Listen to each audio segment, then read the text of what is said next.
Proverbs in action number 1. Learning English through pictures. Here is our list of 10 proverbs. No idioms yet. Actions speak louder than words. All roads lead to Rome. All that glitters is not gold. All work and no play makes Jack a dull boy. Beauty is in the eye of the beholder. Beauty is only skin deep. Charity begins at home.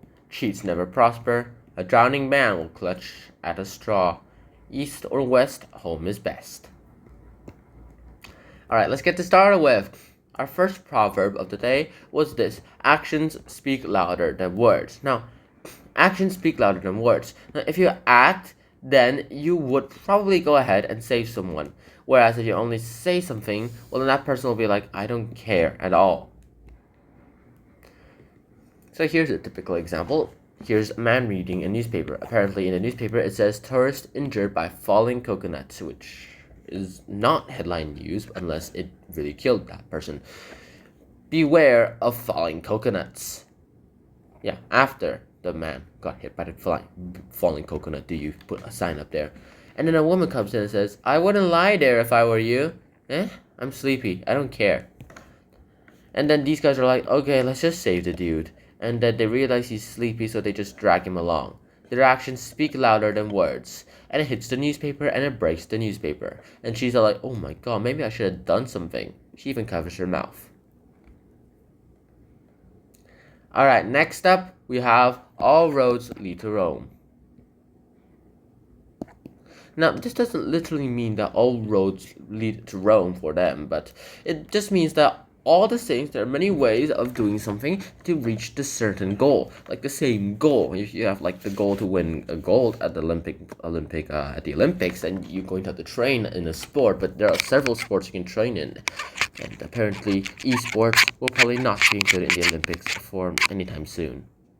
What does Sarah getting up at 5 o'clock to go to the swimming pool in London have in common with Jomo running through the desert in Kenya in the heat of the day, and with Linda sailing her boat off the coast of Argentina?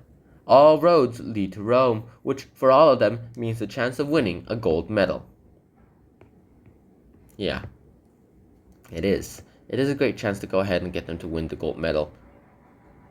So, I really hope they do win gold, so especially this person, because I like swimming in particular. Alright, next up, we have all that glitters is not gold. Now, this literal is a literal in some cases, like the situation in this comic, but here's the thing. All that glitters is not gold is that something that looks attractive or showy sometimes have absolutely no value. Like, it's just all looks, but its function is useless in that function. It's just there for decoration, essentially. You just wasted lots of money on decoration.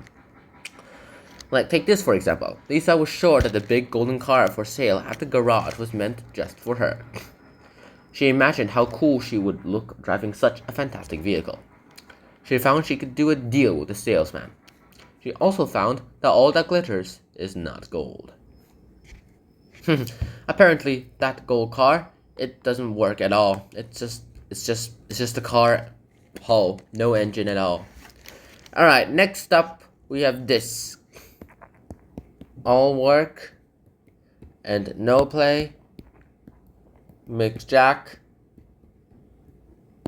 a dull boy. Now, all work and no play makes Jack a dull boy. Now, here's the thing. If a child, well, usually child though, because Jack is usually used as a child's name. If a child spends all their time studying and none of their time playing, they become very less lively. That's certainly not true. But then again, you still have to play a little bit to realize what that is. All work. What do you like about your present job, Jack? I like to work best. And no play. What do you do in your spare time? I use my spare time for extra work usually. Makes Jack, why do you want a job with our company? I think I'd like to work here. A dull boy. Thank you, Jack. I think that's all. Can I go back to work now? Alright, next up, we have beauty is in the eye of the beholder. Now, beauty is in the eye of the beholder. I'm not going to bother to write them anymore. Is In any case, it depends on everyone what they think is beautiful. Different people have different ideas what looks good. Like someone might think plumpness looks good. Someone might think brunettes look good. Someone might think blonde people look good. People think people with blue eyes look good. Yeah, but not always.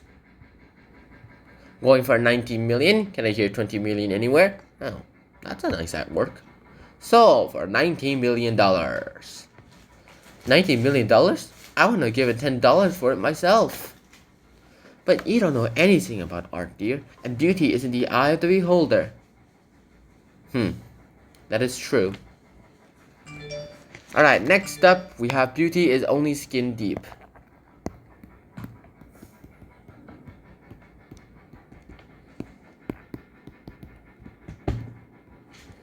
Now, beauty is only skin deep.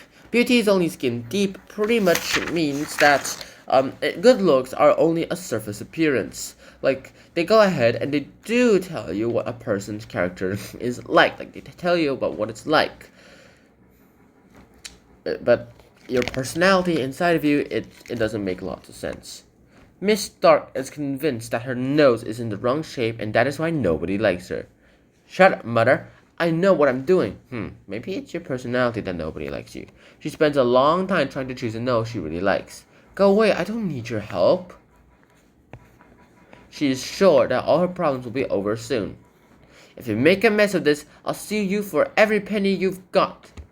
Poor Miss Stark. Will she ever learn that beauty is only skin deep? Perhaps. I don't think they even changed the nose.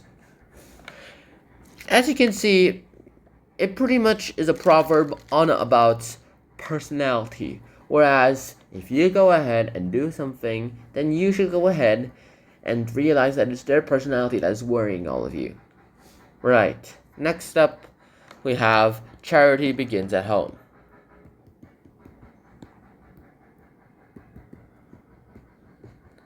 Now, charity begins at home. Charity begins at home means that instead of helping others, you should first help your own family and close friends before even you can think about helping others, especially those from faraway places. Like, you can go ahead and make this your cause, but if you neglect your own children, your own family, your own friends, well, then you're doomed. You don't do anything well then. Mrs. Jellyby works very hard for charity. Here she is collecting money for homeless donkeys. Homeless Donkey Day. Here she is writing letters to the government about political prisoners. And here she is knitting blankets for African babies. But her children think she has forgotten that charity begins at home. Yeah, charity does begin at home. You have to take care of your own kids first before you think about others' kids. Your own kin before others' kin, right? Unless your own kin are terrible people. Alright, next up, we have cheats never prosper. Now, cheats never prosper. This pretty much means that, well, you have to go ahead and help your own family first. And after you go ahead and help your own family, then you can go ahead and do something else. But if you cheat someone else, everyone else will catch you cheating, and literally you will be disqualified. Whereas nobody wins, you're unhappy, everyone's unhappy, and the only ones who are winning are the ones that lost. Because they now know that you lost, so they're happy. Lisa's chances of doing well in the marathon seemed over when she took a wrong turning. But this wasn't an accident, it was part of a cunning plan. You have enough strength to even bite that long? When Lisa rejoined the race, she was in the lead. Little kid. But she forgot that, in the end, cheats never prosper. Please, miss, is this your bike? Yeah, never cheat. The moral of this story and the moral of that proverb is you should never cheat. Alright, number 9. A drowning man will clutch at a straw. Now, a drowning man will clutch at a straw. Imagine this. If you're a drowning man, like you're drowning in actual water, and you want to float. If you want to float, then you need to go ahead and grab a piece of something that would float, like wood, for example. But unfortunately, the best thing you have is straw. Straw floats, so you grab the straw. But then straw and plus you equals higher density than the water, so you guys sink. Even if you fail at things, you do your best to do something, at least something, to prevent that thing. Richard has never been on stage before. Richard, the audience is over there. He has great difficulty remembering his lines. To be or not to be.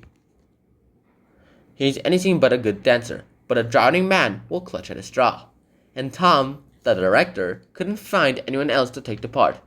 I don't think this dance really works, Tom. Goodness gracious, Tom. Goodness gracious, why did I get stuck with this guy? No one wants to be this guy. It's supposed to be Hamlet, but why does Hamlet have dances? Right, next up we have East or West, home's the best. Now East or West, home's the best. East or West, home's the best. Now this means that your home is the place that you like the best and that you're happiest there. Whereas if you want to go ahead and go somewhere else to do something, well, it doesn't work. After what happened this year, the Smiths aren't going away on holiday next year. Their flight was delayed. It rained 6 days out of 7. Mrs. Smith ate something that disagreed with her. From now on, their policy is East or West, home's best. They'll be holidaying next year somewhere in their own country. Hehe. Well, this is the best situation for them anyway. And that's about it. Next time we'll be doing numbers 11 all the way to number 20. I hope you guys enjoyed this episode of Hunter and Jump, because until then, she hung out on peace. Bye bye.